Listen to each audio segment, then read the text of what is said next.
Hey, welcome to our podcast. I'm sure the title of this message caught your attention, and we're going to be talking about sex today. So this is a really, really important topic that people need to be more comfortable talking about in the proper bounds to where, as believers especially, that we can have good conversations with something that God created, and honestly, we're all here because of it.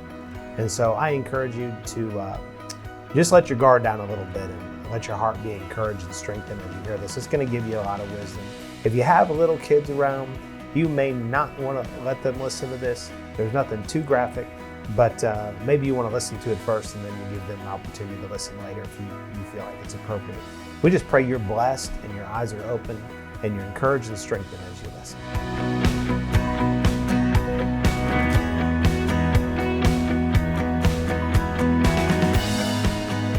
All right, let's talk about my most favorite subject in the whole world. Really? Yeah.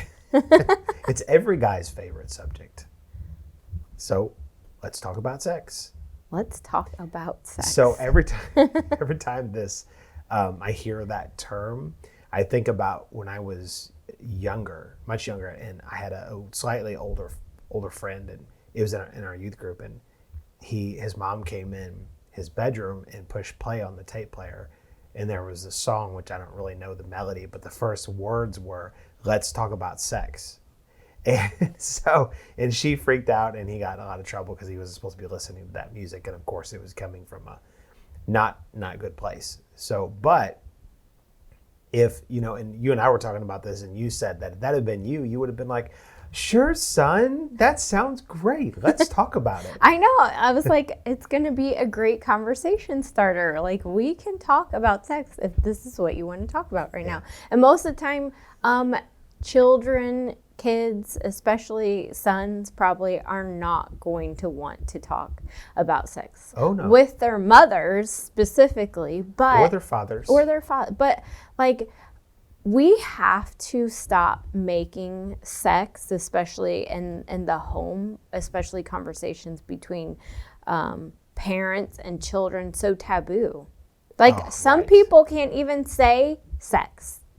Right. And, we have to be able to say the word sex and it not have any shame. Let's just cut to the chase. Okay. We're all here because of it. That's right. It is right. So the shame has to be cut out of it. Right. So Chris Vallotton makes one of the best statements ever about this topic, and that is that religion shames sex, the world perverts sex, but God created it. And so we need to have a healthy perspective on it. And this, this is family by design. And there's a couple ways you can look at that title. We, specifically planned and designed our family. But the other thing is it's being intentional to create the culture, the atmosphere, and the fruit that you want to see in your life. And that's right. People struggle with this. Teenagers struggle with this. And if they don't have the right people in their life giving them the right perspective about it, they're probably going to stay in their struggle and maybe never come out of it. Because there are a lot of grown men, in particular men, but men and women both, really, they get married and they're married for 20, 30, 40 years and they still have addictions and problems and issues in this area because they didn't have someone give them a God perspective on it. That's right. There's a religion perspective, which most Christians have been involved in that.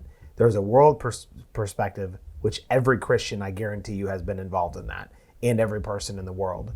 But then there's God's perspective, which I think few people really are in tune with. But it's not dirty. It's not weird. It's not gross. It's not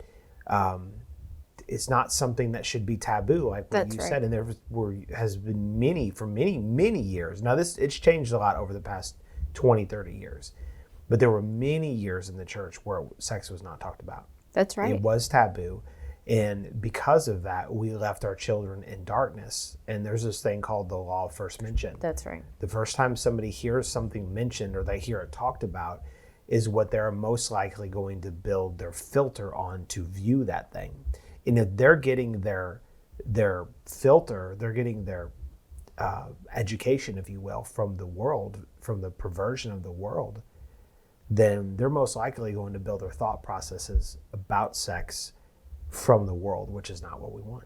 No, we do not want that. We want to be the proper source. And here's the thing too, that if sex is something that you're willing to talk about in your home, then your children most likely are going to see that it's not this weird thing. They're going to, if they have questions, then most likely they're going to be able to feel like that they can come to you as their parents and allow you to speak into whatever question they have, instead of trying to search something out on the internet or ask a friend, or, do things like hidden. Like the whole thing right now, like sex and just wanting to know about it because the church hasn't been talking about it. Like people do things like in darkness and they try to hide things, and there's so many questions and things that we all need to know and want to talk about, but nobody's talking about it. So I'm going to do it in secret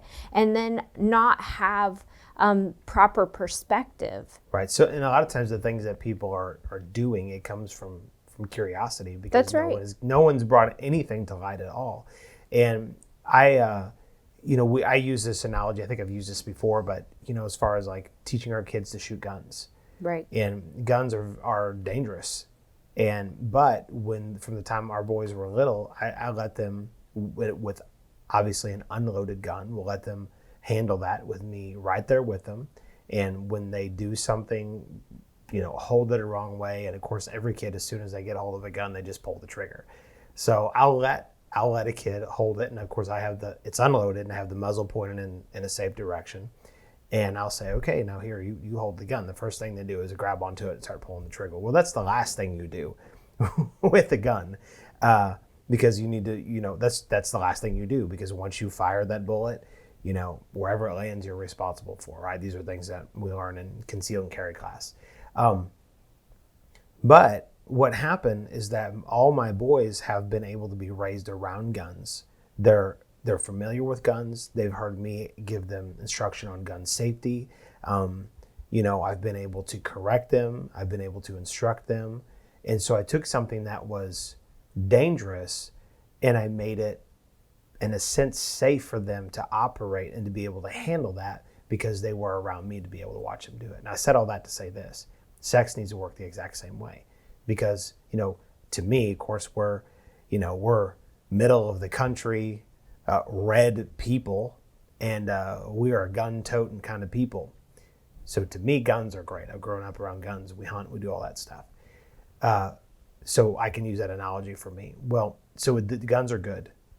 They're not bad, which is a whole other discussion for another time. Guns aren't the problem. People are the problem. They used to have guns hanging in the back of their pickup trucks at schools, and people were not shooting each other up. That's right. Whole other conversation for another time. But going back to the topic at hand, so the same thing needs to happen with sex. Sex is a wonderful thing, but it's also very dangerous if it's not handled correctly. That's right. It can cause a lot of harm to people.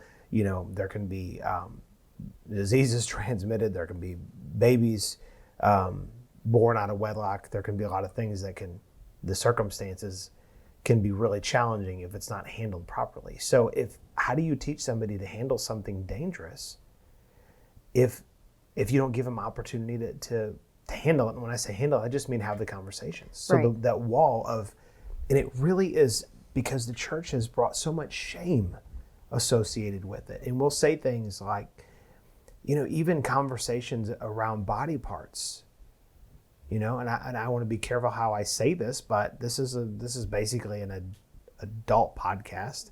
But instead of just calling it a penis, they'll call it, oh, your little pee-pee there. And what ultimately happens, it was kind of funny because we don't necessarily just say things quite like this all the time, but what happens is that you have just instilled into that child shame around their body part. And I didn't understand this for a long time, but my mom, when we were growing up, she would never let us call it anything except for what it was.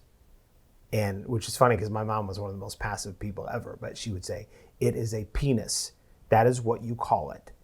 And she didn't have language concerning like removing shame, but there was something in her that she knew that God made it. It's fine. Let's just call it what it is.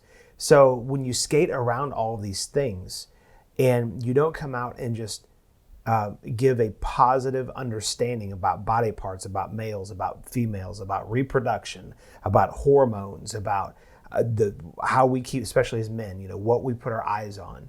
If you don't give any instruction on that, curiosity will kick in.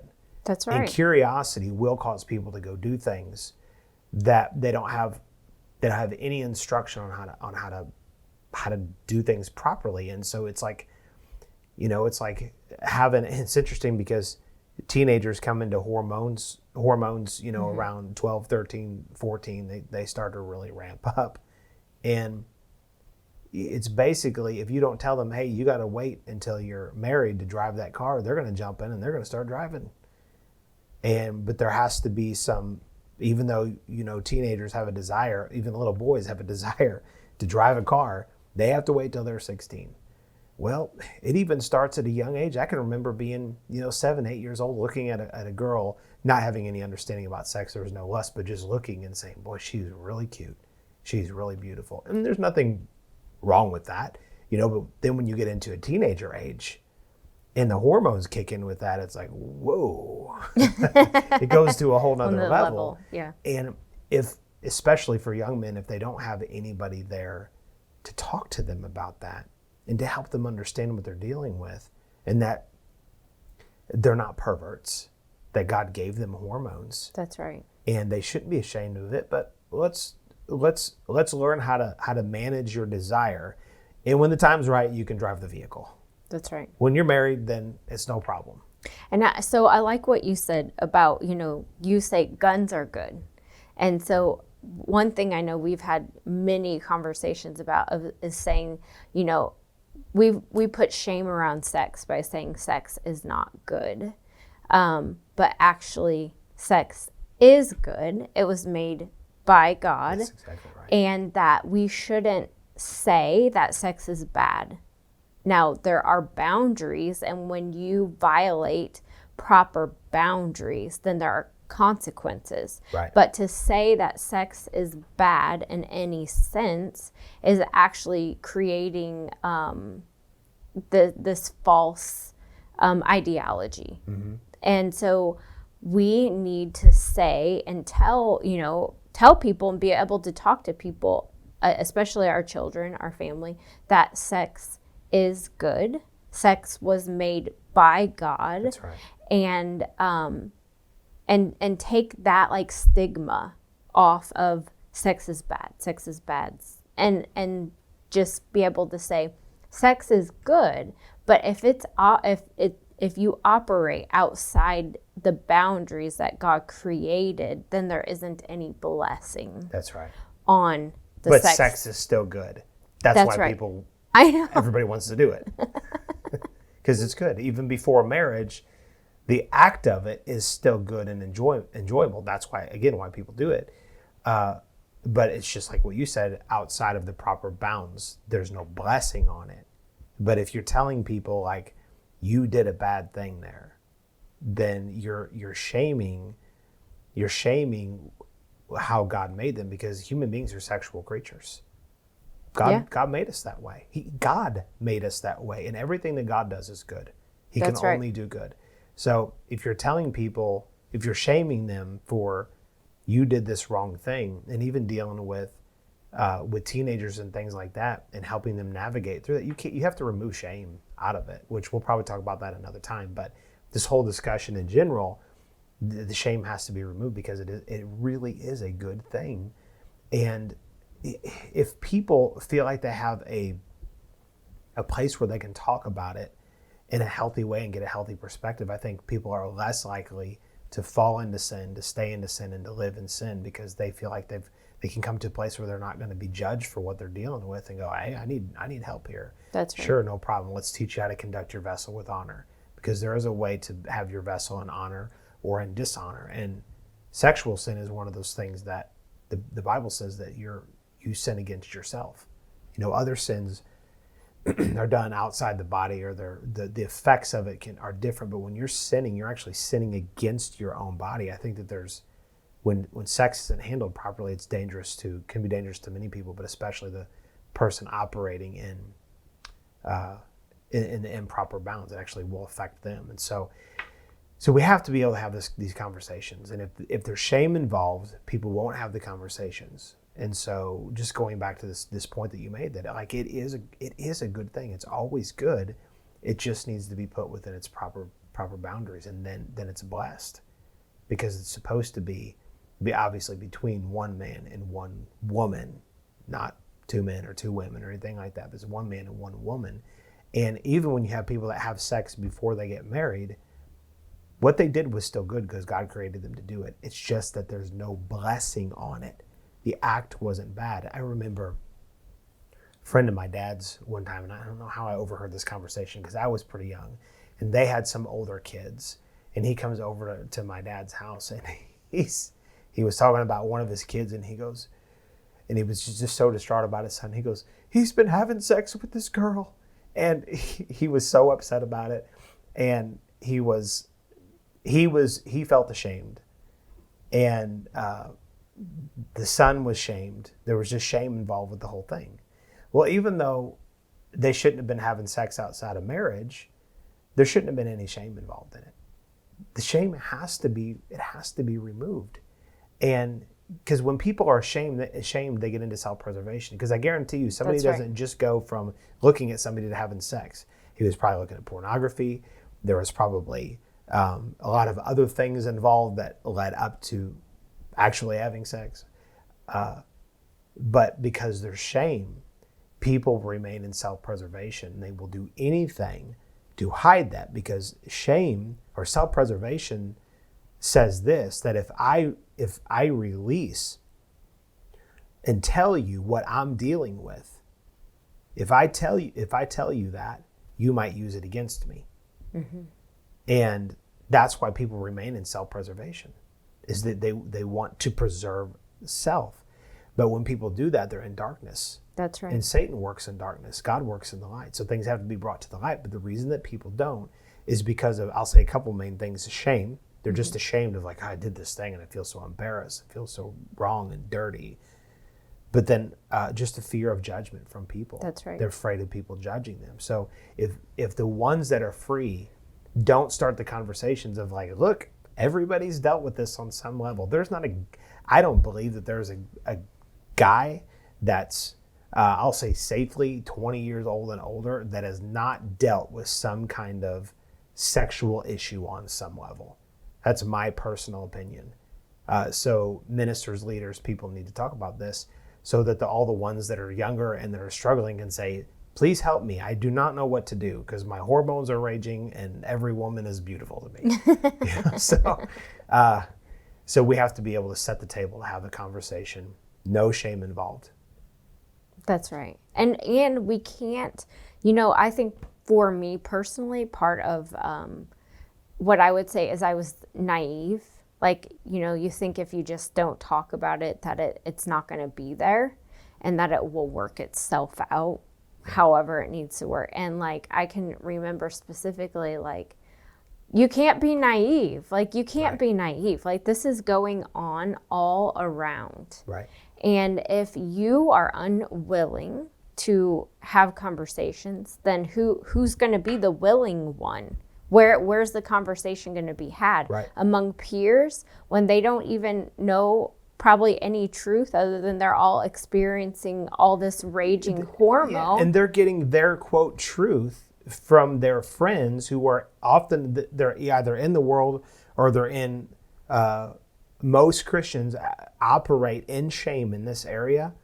And so your children, for anybody listening to this, your children, if they're getting their sex ed from either school or their friends, they're either getting a perversion or a shameful look of it. That's right. And so then that's the understanding that your kids are having about it. So let me ask this, because I think probably a lot of parents deal with shame in regards to sex.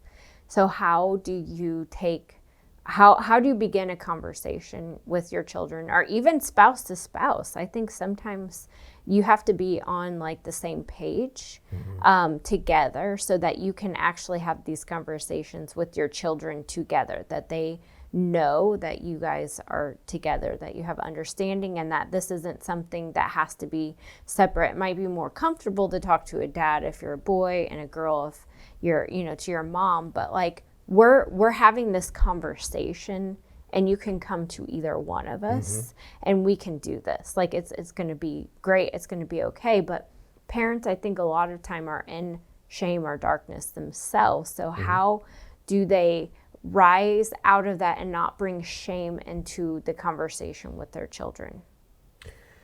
This is a great question. And what I propose is that we answer this question the next podcast we do. Okay. Because we're basically out of time. I know, but and that's like question, a deep... and I feel like this is a question that people that are listening to right now, many of them, you ask the right question. So I think we should take the time and let's give the right answer in the time that we'll have the next time we come together. So that sounds like a plan. Yeah, that's great. Thank you for listening in on this conversation. We hope this has and will continue to encourage you in your marriage and family. Don't forget to download and comment and share this episode. You can check out Ward Ministries at wardmen.org. If you have any questions, please email us at info@wardmen.org. Keep your eye out weekly for our latest conversation on marriage and family.